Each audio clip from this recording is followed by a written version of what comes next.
असं म्हणतात की माणूस जो असतो त्या माणसामध्ये काही गुण परमेश्वराचेही असतात, काही गुण पशुचे सुद्धा असतात. आता विठ्ठल वाघ हे नाव जर तुम्ही ऐकलं तर तुम्हाला नावामध्ये परमेश्वर आणि आडनावात पशु दिसून येईल.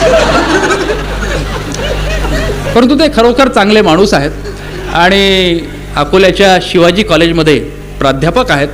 प्राध्यापक असून सुद्धा ते कधी कधी पिरियड घेतात.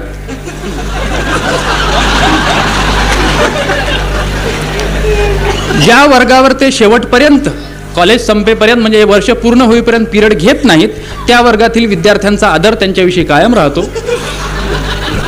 असे हे एवं गुणविशिष्ट विठ्ठल वाघ जे आहेत हे आपल्या समोर कविता म्हणण्यासाठी येत आहेत. त्यांच्याविषयी आणखी त्यांची तारीफ किती करावी, पुन्हा कोळसा उगाळावा तेवढा काळाच असा प्रकार होईल. एकदा मी त्यांच्या घरी गेलो असताना त्यांचे एक ज्येष्ठ चिरंजीव आहेत, ते विठ्ठल वाघांना विचारत होते की म्हणे बाबा, मी जेव्हा जेव्हा बाहेर खेळायसाठी जातो तेव्हा मला आई असं म्हणते की बाहेर जाऊ नको, अजून तू लहान आहेस, इकडे रस्त्यावरती फिरू नको, इकडे तिकडे मोटरी वगैरे येतात, अजून लहान आहेस, इकडे जाऊ नको, तिकडे जाऊ नको, घराच्या बाहेर निघू नको.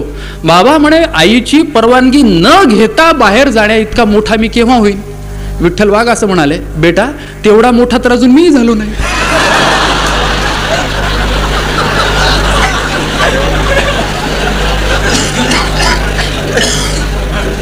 तर असं वाघ असूनही कधी कधी शेळीसारखी अवस्था होते. तेव्हा मी त्यांना इथे आमंत्रित करीत आहे की त्यांनी आपलं गीत आम्हाला ऐकवावं. प्राध्यापक विठ्ठल वाघ.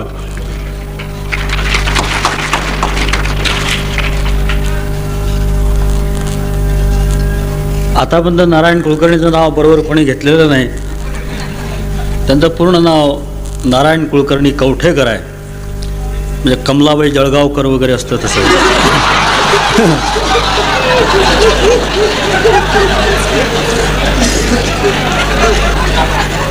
त्यांनी आपल्यापुढे एक प्रेम कविता त्यांची वाचून दाखवलेली आहे. सांगताना ते असं म्हणाले की प्रेम करणं काही कठीण नसतं, थोडासा बेशरमपणा वगैरे पाहिजे.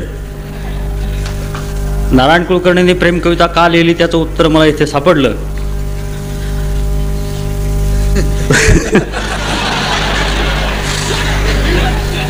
त्यांनी माझ्या घरची गोष्ट सांगितलेली आहे. मी त्यांच्या घरची गोष्ट सांगत नाही, पण त्यांची प्रवासातली गोष्ट सांगतो.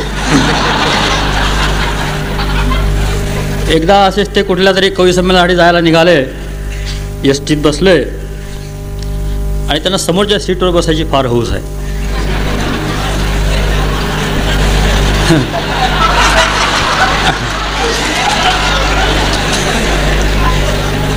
तिथे एक मुलगी बसलेली होती. दोन शब्दांचे मी अर्थ सांगतो. एक हुस्न म्हणजे सौंदर्य, इश्क म्हणजे प्रेम. हे कवी असल्यामुळे ते मुलगी पाहून यांना काहीतरी दोन ओळी आठवल्या आणि याच्या तोंडून बाहेर पडल्या ओळी, मेरे सामने हुस्न का खुदा बैठा है. ती मुलगी सुद्धा कवयित्री असली पाहिजे, कारण यांच्या दोन ओळी बाहेर पडल्यावर तिने दोन ओळी म्हटल्या. यांनी म्हटलं मेरे सामने हुस्न का खुदा बैठा है, तिने लगेच दोन ओळी म्हटल्या मेरे सामने इश्क का गधा बैठा है.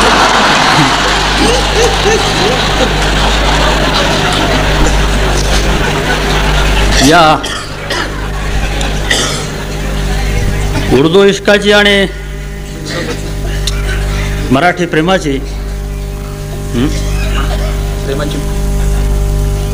मी एक प्रेमाची कविता आपल्याला ऐकवतो. या कवितेचं शीर्षक आहे भरम. भ्रम भरम. तू या गोऱ्या गालावर काया सावयाती होता, तू या गोऱ्या गालावर काया सावयाती होता, माया होटान नेमका तोच निवळला होता, तोच निवळला होता, असा उचलला होता, तोच निवळला होता, असा उचलला होता, माया कुशित चेहरा तुया लपवला होता, माया कुशित चेहरा तुया लपवला होता. निंबाळोंगचा चंद्र खाली सरकला होता. निंबाळोंगचा चंद्र खाली सरकला होता. खाली सरकला होता. भारी सरमला होता. खाली सरकला होता. भारी सरमला होता. पाय पळता नदीत पाणी शहारलं होत. पाय पळता नदीत पाणी शहारलं होत. डोळे पाहून डोहाचा जीव तरंगला होता. डोळे पाहून डोहाचा जीव तरंगला होता. जीव तरंगला होता. मनीवर मला होता. माया कुशित चेहरा तुया लपवला होता. गावापाशी आखरात होती एक अंबराई. गावापाशी आखरात होती एक अंबराई. तुया माया संगतीत आंबा मोहरला होता. तुया माया संगतीत आंबा मोहरला होता. आंबा मोहरला होता. ऋतू बहरला होता. आंबा मोहरला होता. ऋतू बहरला होता. माया कुशित चेहरा तुया लपवला होता. एक रोज कस कानी आलं अवकानी पाणी. एक रोज कस कानी आलं अवकानी पाणी. संगमंग भिजल्यान पाय घसरला होता. संगमंग भिजल्यान पाय घसरला होता. पाय घसरला होता. तोल सावरला होता. पाय घसरला होता. तोल सावरला होता. माया कुशित चेहरा तुया लपवला होता. तूत चांदण लेऊन आली पुनिवेच्या राती. तूत चांदण लेऊन आली पुनिवेच्या राती. भुईवर जसा कसा चंद्र उतरला होता. भुईवर जसा कसा चंद्र उतरला होता.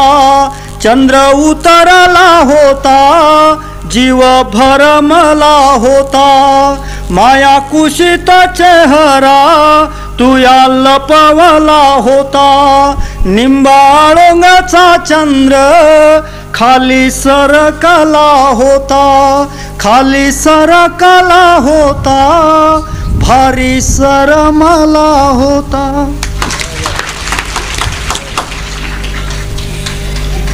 वाघांचं कौशल्य आपण पाहिलं की तो जो गालावरचा तीळ आहे तो म्हणे त्यांची ओठांनी असा बरोबर असा निवडला होता.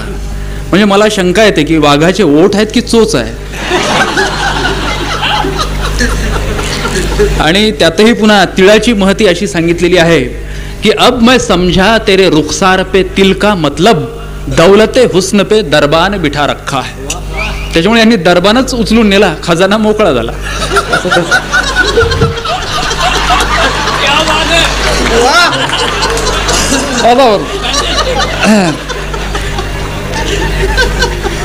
आणि आता मी हास्याचा खजिना लुटवण्यासाठी पुन्हा मिर्झा रफी अहमद बेग यांना आमंत्रित करीत आहे.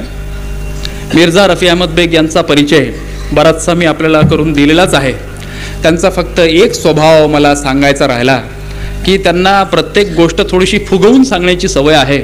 डॉक्टर की चालत नाही, दुसरा काही व्यवसाय नाही, गावात किंमत नाही. ते मग असं वेगवेगळे व्यवसाय ते आपल्या गावामध्ये हाताळत असतात. त्यांनी एक सध्या व्यवसाय सुरू केलेला आहे. काही जे जुन्या वस्तू असतात इतिहासकालीन पुराणकालीन वगैरे अशा वस्तू गोळा करून ते त्यांच्या दुकानामध्ये ठेवतात आणि त्या वस्तू महागड्या भावानं विकत राहतात. म्हणजे तिथे कुठला तरी एक सदरा असतो आणि तो सदरा सांगतात की हा प्रभू रामचंद्राचा सदरा आहे, याची किंमत म्हणे 5,000 रुपये. तिथे एक तांब्या असा ठेवलेला होतो, म्हणजे हा तांब्या घेऊन तुकाराम जात होते, त्याची किंमत म्हणे 500 रुपये. असं आपलं तिथे वस्तू ठेवलेल्या आहेत. तर एक असाच माणूस तिथे गेला आणि त्यानं असं सांगितलं, श्रीमंत होता, की मला अशी काहीतरी वस्तू द्या की जी खूप जुनी आहे आणि खूप अशी वैशिष्ट्यपूर्ण आहे. तर तिथे अशी मेलेल्या माणसाची कवटी असते तशी एक कवटी ठेवलेली होती. मिर्झा रफी अहमद बेग यांनी सांगितलं की हे घ्या म्हणे, ही कवटी घेऊन जा म्हणे, हिची किंमत 5,000 रुपये आहे. त्यांनी विचारलं का इतकी किंमत कशी काय? ही ऐतिहासिक कवटी आहे म्हणे, ही औरंगजेबाची कवटी आहे. का म्हणे, पण ही कवटी तर छोटी दिसते ना, औरंगजेब तर म्हातारा होऊन गेला. यांनी सांगितलं ती औरंगजेबाच्या लहानपणची कवटी आहे.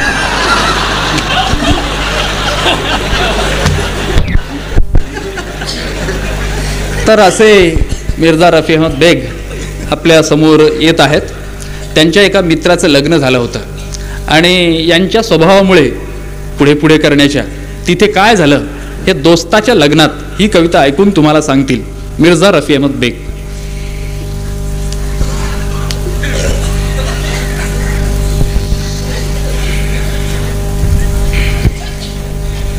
सांगू की नको सांगू हा एक मोठा प्रश्न आहे. परंतु काय आहे का, त्यांनी माझ्याबद्दल सांगितलं आणि मी त्यांच्याबद्दल जर सांगितलं नाही तर तुम्ही म्हणाल का मी त्यांना भिलो. कारण त्यांचं गाव जवळच आहे, जळगाव जामोद, आणि आम्हाला उद्या इथून सुखरूप जायचं आहे. त्यामुळं तुमचा तो संशय ठीक आहे, परंतु मी त्यांच्याबद्दल थोडंसं सांगून देतोच. त्यांची आमची दोस्ती गेल्या 4-5 वर्षापासून आहे. आम्ही कवी संमेलनासाठी असे फिरत असतो नेहमी. ते नेहमी म्हणायचे का कधी जळगाव जामोदला या, कधी जळगाव जामोदला या. एकदा काय झालं का मी अकोल्याला काही कामानिमित्त आलो तर हे गृहस्थ मला सद्गृहस्थ म्हणा ना, एकदा म्हणजे यवतमाळच्या आपला अकोल्याच्या रोडवर भेटले. मी अकोल्याला आलो असताना यांचं काय होतं, डाव्या हाताला असं बँडेज बांधलं होतं आणि ती दोरी अशी गळ्यात लटकत होती. मी यांना विचारलं का हा काय प्रकार केला तुम्ही, तर म्हणे माझा ॲक्सिडेंट झाला म्हणे मोटरसायकलने आणि त्याच्यामुळे म्हणे माझा त्या चाकात हात येऊन गेला होता म्हणे. तर मी म्हटलं बा तुमचा ॲक्सिडेंट झाला ही फार वाईट गोष्ट झाली, पण त्यातल्या त्यात आनंदाची गोष्ट अशी झाली का तुमचा उजवा हात चाकात आला नाही, डावा हात आला. तर नारायण कुलकर्णी काय म्हणे, हे तर माझ्या डोकेबाजीनं झालं म्हणे. असं वास्तविक माझा उजवा हात फसला होता म्हणे, पण मी थो काढला आणि हा घालून दिला.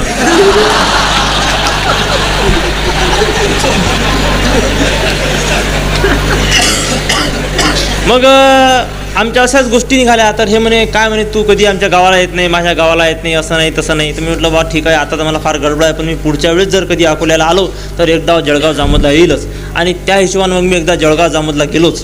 तर यांच्या घरी जेव्हा मी जळगाव जामोदला उतरलो आणि यांचं घराची म्हणजे वाट विचारत त्यांच्या घरापर्यंत गेलो तर यांची मुलगी बाहेर उभी होती. तर ती मला ओळखत होती, एक 5-7 वर्षाची मुलगी असेल ती. तर मी म्हटलं तुझे बाबा घरी आहेत का, तर ती काय म्हणे का म्हणे काका आज गंमत झाली म्हणे एक. मी म्हटलं कोणती गंमत झाली, तर म्हणे आज काय झालं म्हणे का बाबांनी आईच्या गालाचा मुका घेतला. तर मी त्या मुलीला म्हटलं का तू फालतूपणा करू नका, तुझे बाबा घरी आहे का हे सांग. ते म्हणे घरीच आहे म्हणे, जा म्हणे तुम्ही आत. मी आतमध्ये गेलो. तर मी आतमध्ये गेलो तर नारायण कुलकर्णी आपल्या बायकोसंग कपडे धुत बसले होते. तर मला त्याचा नवल वाटलं. तर मी यांना म्हटलं हे काय भानगड आहे, तुम्ही फारच कोऑपरेटिव्ह नेचरचे दिसता, म्हणजे बायकोला कपडे धुण्यात मदत करता. तर हे म्हणे वा वा का म्हणे, मी असं का करू नये म्हणे, स्वयंपाक करताना ती मला मदत करते ना म्हणे.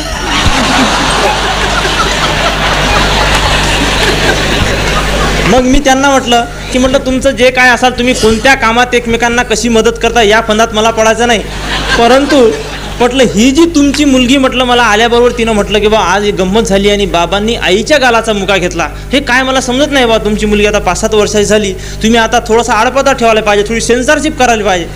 तर मग यांनी सांगितलं का म्हणे या पोरीच्यानं तर आम्हाला आता जीव द्यायची पाळी आली म्हणे. तर मी म्हटलं झालं काय, तर म्हणे आम्हाला ही एकुलती एक मुलगी आहे म्हणे आणि ही अति लाडाची आहे म्हणे, आम्ही दोघी जण म्हणे हिचा म्हणजे लाड करतो. तर आम्ही काय केलं आहे म्हणे का हिचे दोन्ही गालं वाटून घेतले आहे म्हणे. डावा गाल आहे म्हणे माझा आणि उजवा गाल आहे म्हणे माझ्या पत्नीचा.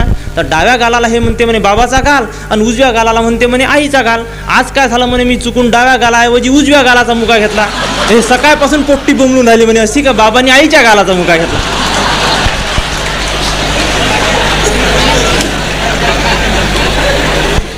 तर असे नारायण कुलकर्णी माझ्या ज्या कवितेची त्यांनी हे केली आपली नाव सांगितलं, त्या कवितेचं नाव आहे दोस्ताच्या लग्नात. दोस्ताच्या लग्नाचं मले आलं आवतन, दोस्ताच्या लग्नाचं मले आलं आवतन, येजो म्हणे नक्की तुह्या बिगर कसं जमन. मी मग राजा भाई खुश झालो, मी मग राजा भाई खुश झालो अन कोरभर बहीण माय जास्तच जेवलो. मी मग राजा भाई खुश झालो, कोरभर बहीण माय जास्तच जेवलो. दुकानात जाऊन शान आणला कपडा, त्याचा काय पुसता भाईच झाला लफडा.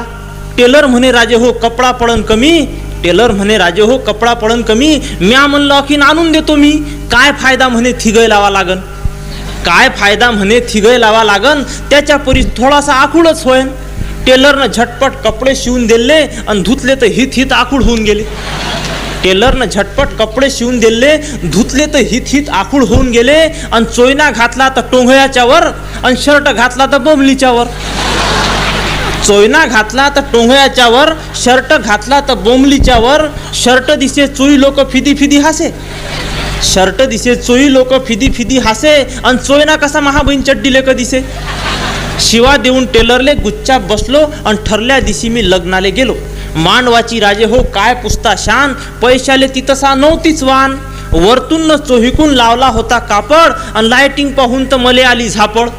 एकीकडं आळवा एक बोऱ्या बांधला होता, एकीकडं आळवा एक बोऱ्या बांधला होता. जाऊन शान पाहिलं तिथं संडास केला होता. एकीकडं आळवा एक बोऱ्या बांधला होता, जाऊन शान पाहिलं तिथं संडास केला होता. एका लेम्या पुसलं इच्छा इथं कसं, एका लेम्या पुसलं इच्छा इथं कसं. थो म्हणे तोंडापाशी नाक राहते जसं.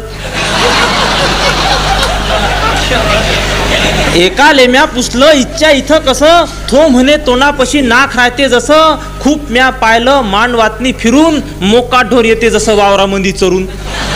लगन वेळ झाली मग अंतरपाठ धरला, नवरीच्या मोहर नवर देव उभा केला. दोस्त महा आधीचाच होता लकडछाप, आणि 2 मिनिटं उभा राहिला का त्याले लागे धाप. आधारासाठी म्हणून मी बाजूले झालो उभा, हे पाहून भटजी मले म्हणे कागा.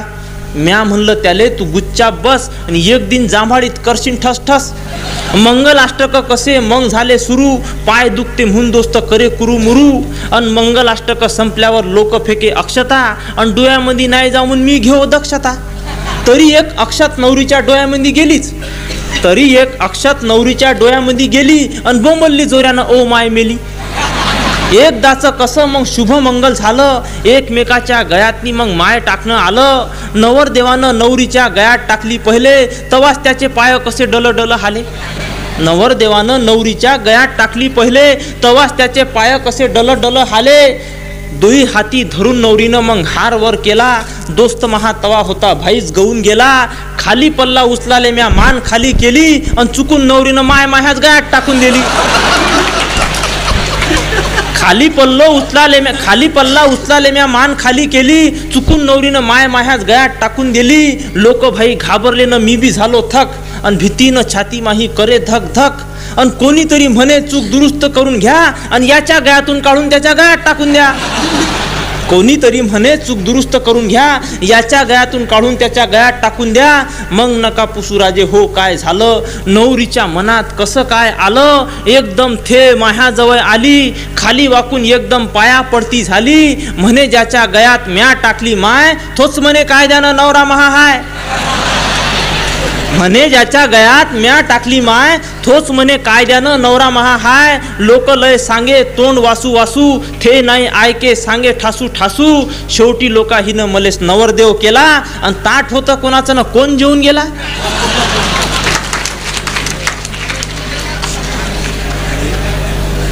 अशा आयत्या जेवणाच्या आशेनं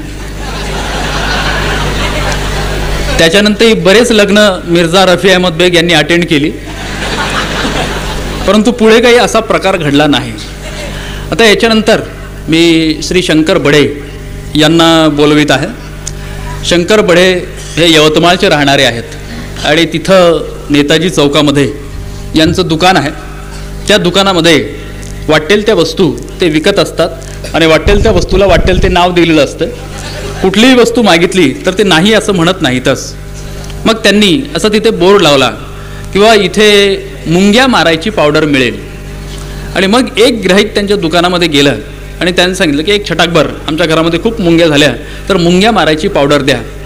तेव्हा बडे यांनी तो डबा उघडला आणि पाहिलं आणि मग त्याला सांगितलं की नाही म्हणे थोड्या वेळानं घेऊन जा. तर त्याने विचारलं का? नाही म्हणे त्या पावडरीत मुंग्या झाल्या.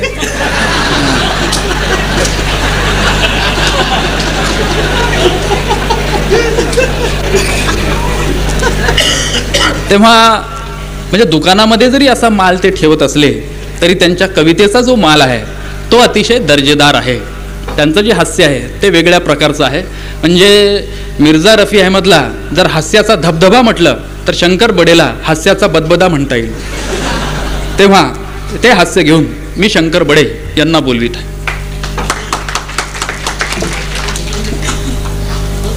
मगापासून ज्या माणसाबद्दल तुम्ही ऐकून राहिले आहे, मिर्झा रफी अहमद बेग, आता खरं पाहिलं तर आम्ही एका जिल्ह्यातल्या, एका तालुक्यातल्या, एका पंचायत समितीतल्या, पण पहिल्यांदा काही मिर्झाचा महा परिचय नव्हता.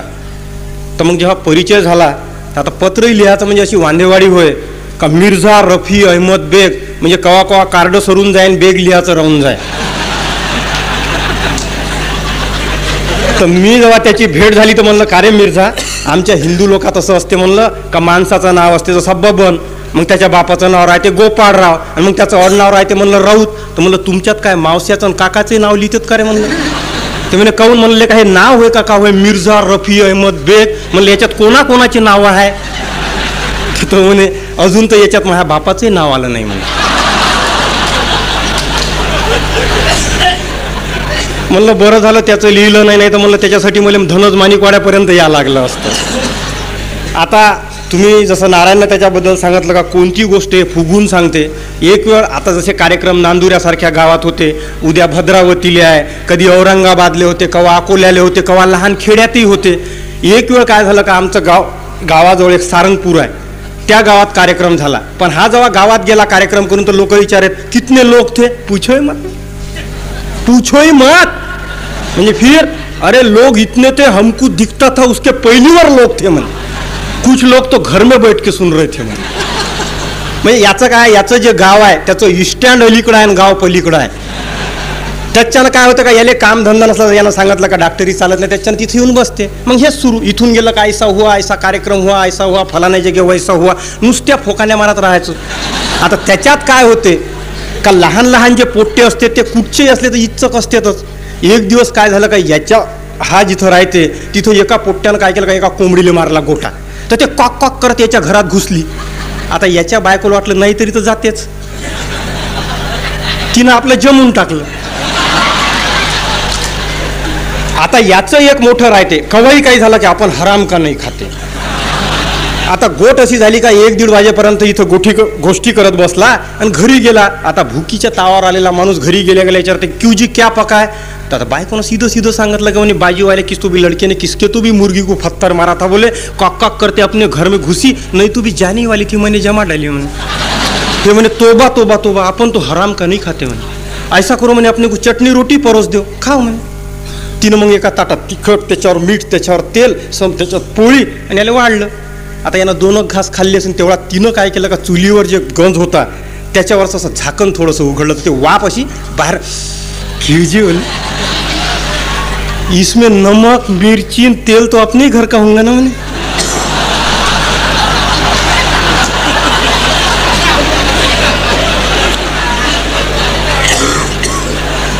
बायको म्हणे हाँ नमक मिर्ची तेल तो अपने ही घर का है, बोले फिर ऐसा करो म्हणे रस्सा ही डाल दे म्हणे. मग त्या बाईनं काय केलं की गंज उचलला चुलीवरचा आणि याच्या ताटाजवळ आणला आणि गंजावर जे ताट होतं झाकलेलं त्याला मांग केलं आणि मग असं उकळ गंज केल्यावर जसा रस्सा पडायला का फोड आली का चमचा, फोड आली का चमचा, फोड आली का 3-4 वेळा झाला. हा म्हणे यार क्या कर रही, दिल से आ रही तो आन दे ना म्हणे.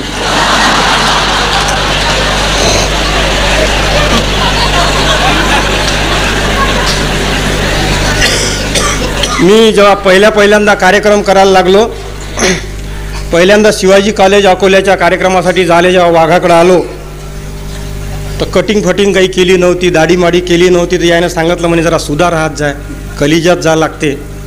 आता खरं पाहिलं तर या अकोल्याच्या मायल्याच्या दुकानात गेलो आणि जेव्हा खुर्चीवर बसलो मला हे समजे नाही का अख्खा मागचा रस्ता पुढं कसा आला. आता तुम्ही खेड्याच्या जवळपास नांदुरा म्हणजे काय फार मोठं शहर नाही, काही काही गोठी अशा लिहून राहिल्या तर लिहून राहील, नाही तर मग तुमच्या पोट्ट्या पाट्ट्याला ते समजणार नाही. आता खरं पाहिलं तर असं होतं का जेव्हा मी लहान होतो तेव्हा आमच्या खेड्यापाड्यात हे जे माहिली लोक राय हे बलुत्यानं राय, म्हणजे त्याले तर काही पैसे द्या लागे नाही. आता त्याच्यानं काय होय खेड्यात पहिले असं नव्हतं. आता आमचे साहेब लोक काय करते, पोराले आपल्या सायकलवर, आपल्या लुनावर, आपल्या TVS वर बसवते.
चोपडून पाणी साबणीची राहते हरदम आणि बाणी. दाढीने लावते तो चोपडून पाणी साबणीची राहते हरदम आणि बाणी. कुठं कुठं केसासंग कातड बी काढते, कुठं कुठं केसासंग कातड बी काढते, वस्त्रा असा जसा वखरच ओढते. जागोजागच्या जखमाले घासते ते तुट्टी, आणि इतकं सारं झाल्यावर मग होते सुट्टी. ही जी सध्याची यांची कटिंग केलेली दिसते ही त्या कटिंग नंतर जेव्हा मिर्झा रफी अहमद बेगनं त्याच्यावर उपचार केले तेव्हा थोडंफार बरं डोकं असं त्यांचं दिसत आहे. तेव्हा आजकालचे जे कॉलेजचे मुलं वगैरे असतात त्या कॉलेजच्या मुलांचं सूक्ष्म अवलोकन अशोक थोरात यांनी फार केलेलं आहे. आणि कॉलेजचे मुलंसुद्धा कविता वगैरे करत असतात. यांनीसुद्धा त्याच काळामध्ये कविता करायला सुरुवात केली होती. काही कविता मराठीमध्ये, काही कविता हिंदीमध्ये. आणि हिंदीमध्ये कविता लिहिणं फार सोपं असतं. म्हणजे काय होते प्रकार, एक छोटीशी घटना घडते की पास से जो गुजरी कॉलेज की एक हसीना, माथे से टपक पड़ा 2 बूंद पसीना, फिर एक बार मजनू लैला पर शैदा हुआ, हिंदी में एक नया कवी और पैदा हुआ. तसा प्रकार कवींच्या बाबतीत घडत असतो. मराठीमध्ये अशोक थोरातही तसेच तयार झाले. तेव्हा तिथले जे सख्याहरी असतात किंवा ज्याला सडकछाप मजनू असं म्हणतात, त्यांचं जे अवलोकन त्यांनी केलेलं आहे त्याचं एक चित्र अशोक थोरात तुमच्यासमोर ठेवते.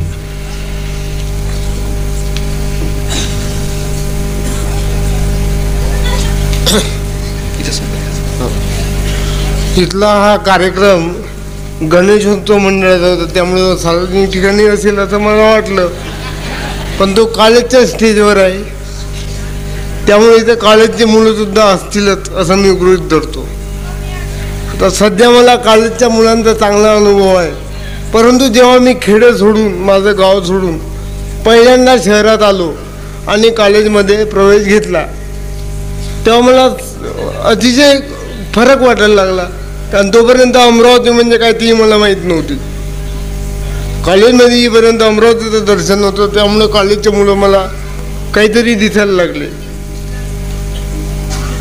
तुम्हाला श्रीकृष्णाचं नाव माहीत आहे? श्रीकृष्णाला 56 नावं आहेत की 57 नावं आहे मला माहीत आहे, पण पुष्कळ नावं आहेत. त्यापैकी त्याचं हरी एक नाव आहे. हा जो श्रीकृष्ण आहे हा बऱ्याचशा कारणासाठी प्रसिद्ध आहे. त्याचप्रमाणे तो एका विशिष्ट कारणासाठी सुद्धा प्रसिद्ध आहे. ते कारण तुम्हाला माहीत आहे. पण आजचे मुलं केवळ त्या एकट्याच कारणासाठी विषय प्रसिद्ध असतात, बाकी कारणं काही महत्त्वाचे नसतात.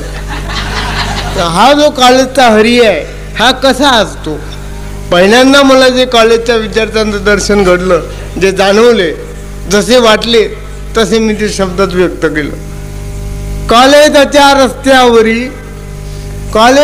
रस्त्यावरी उभा राहे माझा हरी, कॉलेजच्या रस्त्यावरी उभा राहे माझा हरी, हात खिशात घालून पोरीवर लाईन मारी.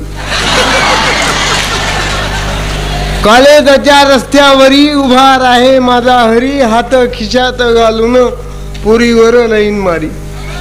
तेरी काढता सुट याचा रंगी बिरंगी मनीला, तेरी काढता सुट याचा रंगी बिरंगी मनीला, हिप्पी वाढवली अशी लाज वाटावी बेनीला. तेरी काढता सुट याचा रंगी बिरंगी मनीला, हिप्पी वाढवली अशी लाज वाटावी बेनीला.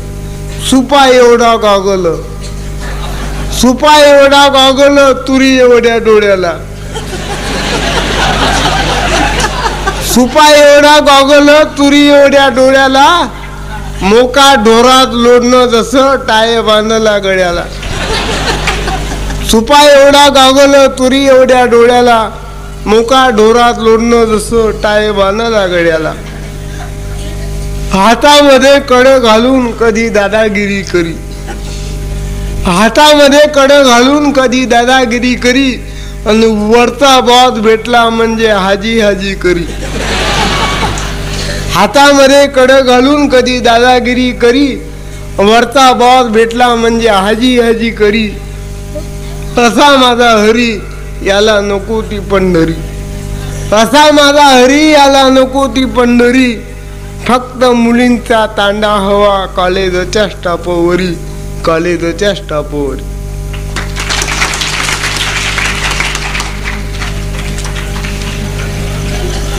कॉलेजच्या स्टॉपवरचं एक चित्र अशोक थोरातनं तुमच्यासमोर ठेवलं.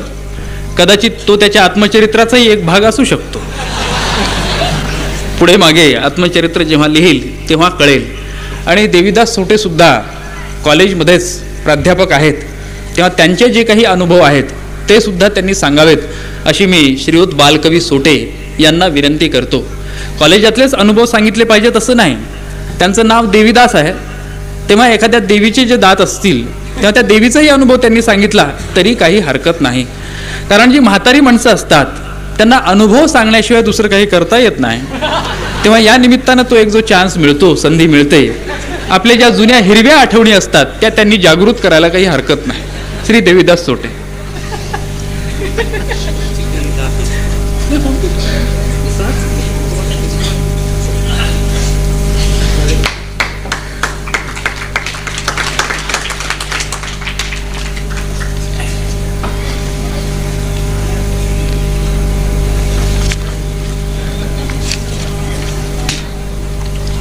मित्र हो, आता मी एक वेगळा प्रकार आपल्या समोर असा ठेवणार. यवतमाळचे भाऊसाहेब पाटणकर यांनी शेर शायरीचा प्रकार मराठीमध्ये आणला. त्याचप्रमाणे आणखी एक आपल्या विदर्भातले प्रसिद्ध कवी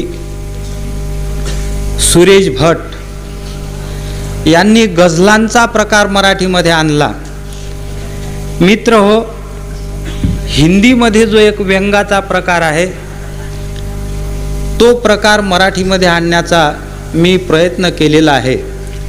आणि म्हणून काही व्यंगाच्या ज्या कविता लिहिलेल्या आहे त्यामधली एक व्यंगात्मक कविता किंवा व्यंग काव्य मी आपल्या समोर ठेवता.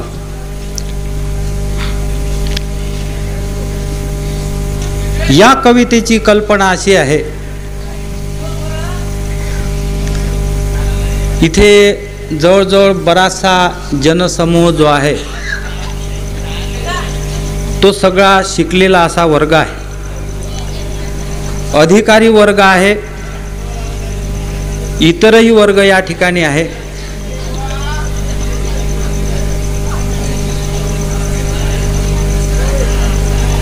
कृपा करून जी लहान मुलं बाहेर जाण्याच्या थोड्या मनस्थितीत आहेत त्यांनी थोडं लवकर असं निघून जावं, कृपा करून.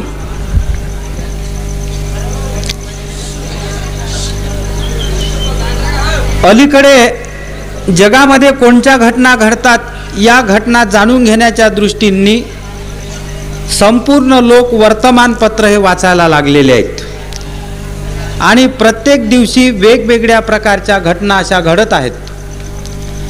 परंतु शहरामधला अधिकारी वर्ग, नोकरीचा वर्ग हा जो आहे यांना सकाळला वर्तमानपत्र वाचण्याकरता वेळ फार कमी मिळतो किंवा मिळत नाही. त्याचं कारण असतं का ताबडतोब आपल्या ऑफिसमध्ये जाण्याची त्यांना घाई असते.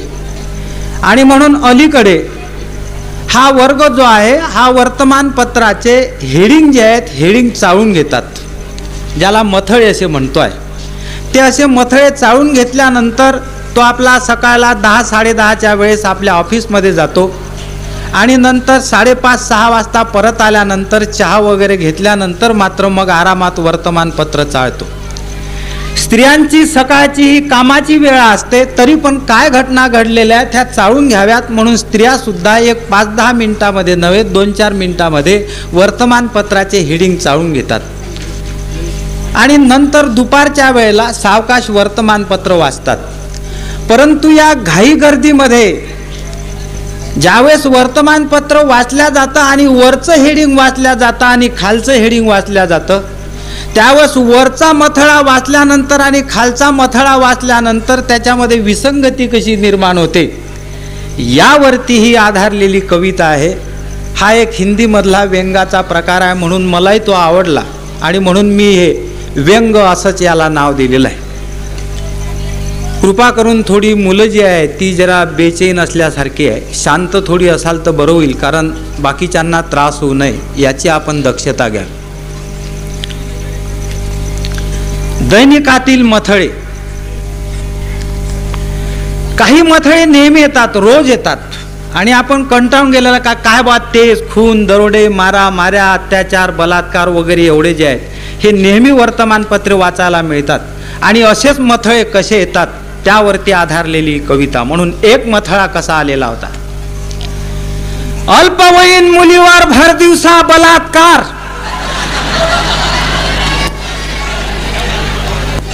रोज वाचताय आपण, हे मथळे रोज येतात.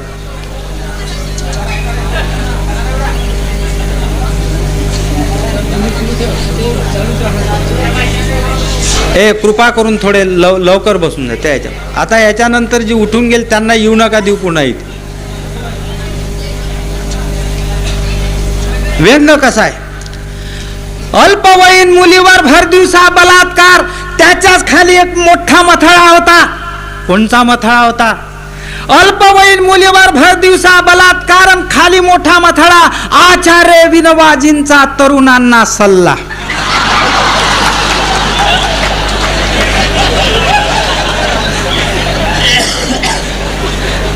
आतला मायना वेगळा असू शकतो, कल्पना वेगळी असू शकते, पण वरचा मथळा वाचला आणि खालचा मथळा वाचल्यामुळे कशी विसंगती निर्माण झाली, गैरसमज कसा निर्माण होतो.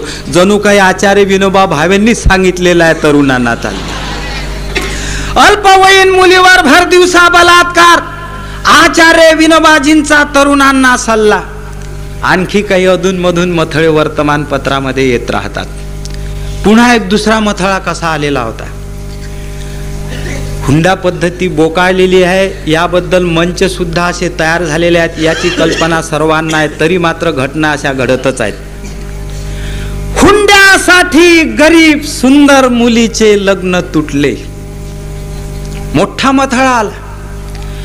हुंड्यासाठी सुंदर गरीब मुलीचे लग्न तुटले. त्याच्याच बाजूला एक मोठा मथळा होता. अटल बिहारी वाजपेयी कंबर कसून तयार.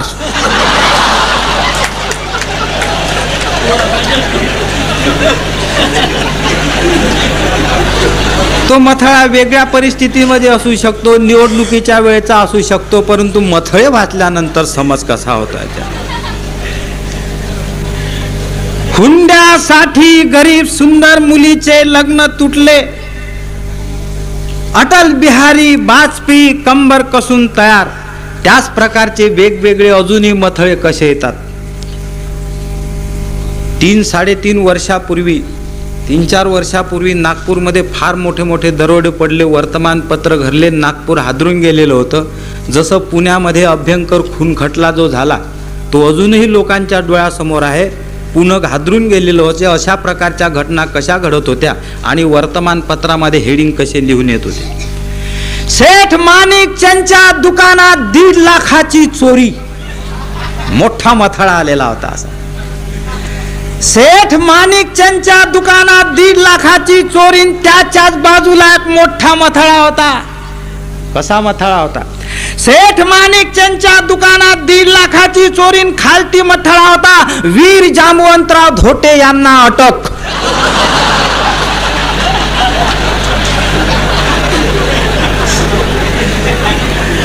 जामवंतराव धोटे ज्यावेळेस काँग्रेसमध्ये नव्हते, विरोधी म्हणून होते, त्यावेळेस मात्र ते 2-4 दिवसाआड त्यांचं हे अटक सत्र सुरूच राहत होतं. त्याच वेळेस अशा घटना घडल्या होत्या. सेठ माणिकचंदच्या दुकानात 1.5 लाखाची चोरी, वीर जामवंतराव धोटे यांना अटक. मित्र हो, असे मथळे रोज आपल्याला वाचायला मिळतात, परंतु मात्र एक मथळा जो आहे तो वर्षातून एकचदा येतो, लक्षात ठेवा. म्हणून हा फार महत्त्वाचा आहे.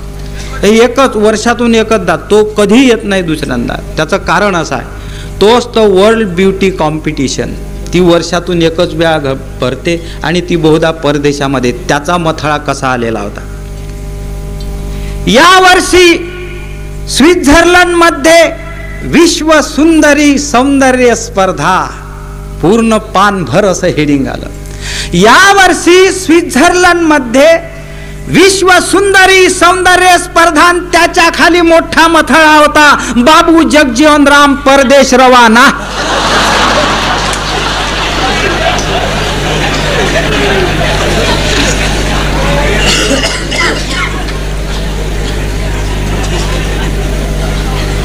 मित्र हो, पुन्हा काही मथळे जे आहेत ते असे अधूनमधून येत राहतात. आमच्या विठ्ठल वाघांनी 2-4-3-4 वर्षापूर्वी अकोल्याला अखिल भारतीय संमेलन घेतलेले होते. सगळ्यांना आठवत असेल, अकोला जवळ आहे. अकोल्याला ज्यावेळेस हे संमेलन भरलं त्यावेळेस हे मोठे जे साहित्यिक असतात यांचे एक 15-20 दिवसाच्या आधीपासूनच त्यांच्या नावाचा वाजा गाजा चाललेला असतो. कोणाचा? जे थोर लोक असतात, मोठे साहित्यिक, त्यांचा. तसंच दुसऱ्या दिवशी संमेलन, आदल्या दिवशी वर्तमानपत्र कसे भरले, कसे मथळे आले. ह्या अकोल्यातली घटना आहे, सत्य घटना आहे. कसा मथळा आलेला होता? अकोला येथील अखिल भारतीय साहित्य संमेलनात थोर साहित्यिक येऊन दाखल झाले, एवढा मोठा मथळा आलेला होता आदल्या दिवशी. अकोल्याच्या साहित्य संमेलनात थोर साहित्यिक येऊन दाखल झाले आणि त्याच्याच खालती एक मोठा मथळा होता, अकोल्यात चोऱ्यांचे प्रमाण वाढले.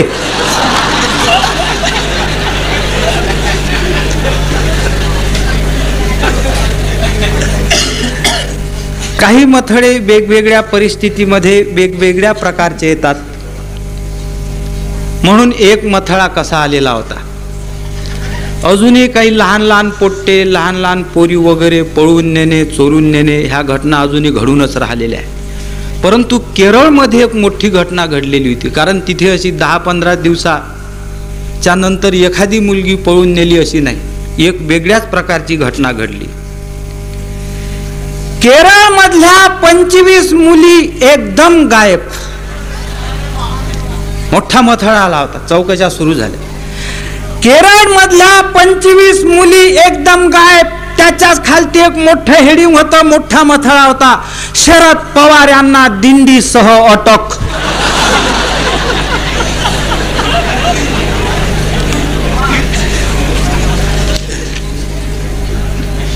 मित्र हो, थोडी लांब कविता आहे म्हणून शॉर्ट करतोय, म्हणून हा शेवटचं व्यंग आहे याच्यामधलं.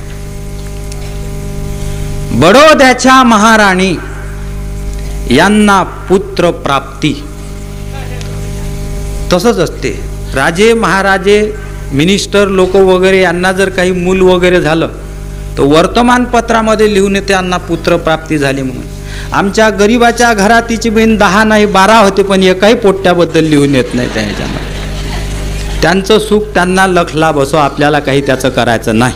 परंतु मथळे कसे येतात? बडोद्याच्या महाराणी यांना पुत्र प्राप्ती, मोठं हेडिंग आलं आणि वर्त पाहिल्याबरोबर एका कंसामध्ये लिहिलेलं होतं त्याच मथळ्याच्या वरती, बडोद्याच्या महाराणी यांना पुत्र प्राप्ती, आणि वरती एक हेडिंग दिलेलं होतं, आमच्या खास प्रतिनिधीकडून.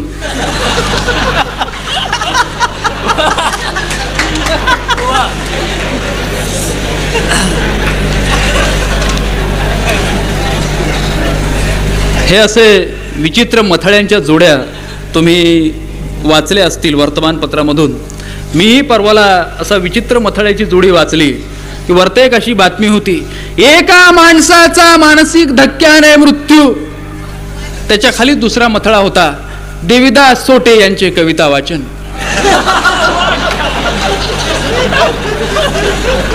असे विचित्र मथळे कधी कधी आपल्याला नेहमी पाहायला मिळतात, वाचायला मिळतात आणि आपलं असं मनोरंजन होत राहते. तेव्हा तर देविदास सोटे यांच्यानंतर मी श्रीयुत कलीम खान यांना त्यांचा कलाम जो आहे तो ऐकवण्यासाठी आमंत्रित करीत आहे. श्रीयुत कलीम खान यांच्याविषयी मला जास्त प्रेम आहे, कारण त्यांच्या चेहऱ्यामध्ये आणि माझ्या चेहऱ्यामध्ये थोडंसं साम्य आहे. या साम्यावरून मला नारायण कुलकर्णीचं एक दुसरं साम्य आठवलं, ते सांगून टाकतो, नंतर कविता ऐकवतो. एकदा असंच म्हणाले नारायण कुलकर्णी, म्हटलं तुम्ही बुवा स्त्रिया वगैरे दिसला का तिचं जास्त दिसता. म्हणे बायकांवर माझं प्रेम आहे, बायकोवर माझं प्रेम आहे म्हणे. म्हटलं माझंही प्रेम आहे बायकोवर. मग म्हणे आपण दोघेही सारखेच, तुझंही बायकोवर प्रेम, माझंही बायकोवर प्रेम. नाही म्हटलं, आपण दोघेही सारखे नाही आहोत, फरक आहे. ते म्हणे काय फरक आहे. माझं म्हटलं माझ्या बायकोवर प्रेम आहे,